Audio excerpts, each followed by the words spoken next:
Imagine tiny, beautiful creatures, seemingly harmless, yet a single drop of their toxin could end a life.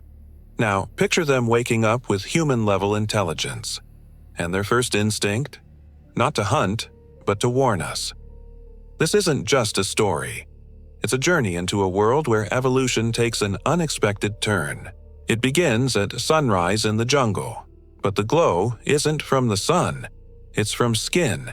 Thousands of poison dart frogs shifting colors in perfect sync. Blue, gold, red, patterns rippling like pure data. This isn't camouflage anymore. This is a language being born. Scientists first spotted it on satellite scans. Vibrant waves of light pulsing across rainforest canopies every single night, like a massive planetary heartbeat. Each pulse matched temperature drops, wind changes, lightning strikes. These tiny frogs, working together, were mapping the planet. Live, biological weather satellites, powered by their own incredible chemistry. But then came the silence. Villages near Colombia's Choco forest reported something chilling. The frogs were gone. Every sound, crickets, birds, even the rivers, muted.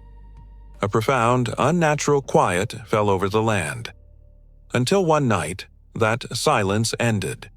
Not with a roar, but with a sound that simply shouldn't exist from a frog. A low, steady, melodic hum. When researchers recorded and slowed down this eerie hum, something incredible happened. It formed words. Simple words, direct words, too hot. They had begun speaking, not through vocal cords, but through resonance. Their skin vibrations were modulating their toxins into sound waves. Each note carried microscopic venom particles that acted as conductors, amplifying frequencies humans couldn't even hear. Every single frog was both a transmitter and a receiver. Together, they formed the first biological radio network on Earth. This wasn't just a local phenomenon. Soon, the frogs started appearing in human cities. But they weren't attacking. They were observing. Always near chemical plants, sewage outlets, or power stations. They would stay for a while, then vanish. And within weeks, those exact same sites began to corrode. Pipes dissolved, engines failed. It wasn't sabotage. It was a reaction. Their toxins were evolving in real time, rewriting themselves on contact with human waste. Pollution, our own mess, was becoming the raw material for new compounds, a living, reactive chemistry unlike anything we'd ever seen. When biologists finally managed to catch one and analyze its unique secretion, the results shattered every rule of evolution they knew. Its venom no longer killed mammals. Instead, it stored information. Every single molecule carried encoded data about heat, moisture, and even the DNA it had touched. They had turned poison into pure memory. And now, they were writing history. Deep in the jungle, new patterns started to emerge across the forest floor. Perfect circles of leaves, bleached white, displaying perfect mathematical symmetry. Each circle was a memory vault. A living archive where generations of frogs exchanged genetic data by absorbing each other as toxins. The forest itself was becoming an organic hard drive, storing millennia of information. But the frogs didn't stop there. They took their evolution even further. They learned to regulate the chemical balance of the entire atmosphere. Every breath they released bound carbon. Every drop of water they touched purified itself. They were becoming the planet's immune system. However, this incredible power came with a cost. Their poison grew stronger. A single touch could now paralyze an elephant. Yet, here's the crucial part. They never used it aggressively. Not once. Naturally, governments around the world panicked. Deforestation halted overnight. Entire regions declared bio-quarantine zones. But how do you quarantine air? How do you stop something that travels on mist and memory? You can't.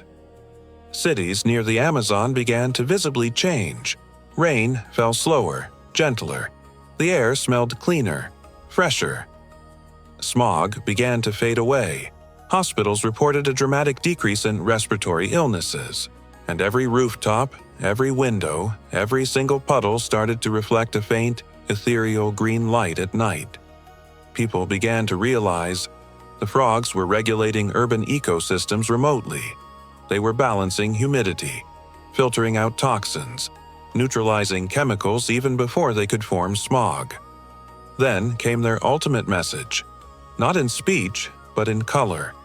For 3 consecutive nights, frogs across 5 continents glowed the same specific hue, deep crimson, slowly fading to a rich gold. Experts, using their advanced biochemistry, finally decoded it from their skin patterns. You forgot the contract. It wasn't a threat, it was a memory. You see, thousands of years ago, indigenous cultures worshipped these frogs as spirits of rain and fertility. They were revered, and now they had returned, asking for balance, asking us to remember our ancient agreement with nature. When humanity hesitated, the frogs acted. Not with violence, not with war, but with withdrawal. Rain stopped in polluted regions. Rivers stagnated.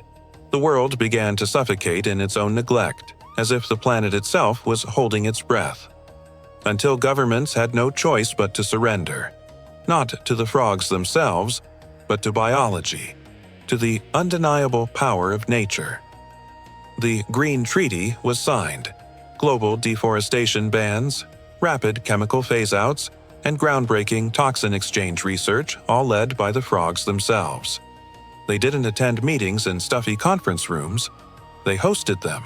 Deep in the jungle, scientists knelt before bioluminescent amphitheaters where frogs pulsed colors across the leaves like living holograms, presenting complex equations, elegant solutions, and climate predictions accurate to the minute.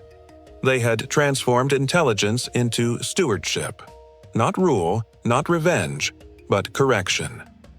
Children now learn new colors from frog patterns in school. Hospitals use synthesized frog compounds to heal nerve damage and even neutralize cancer cells.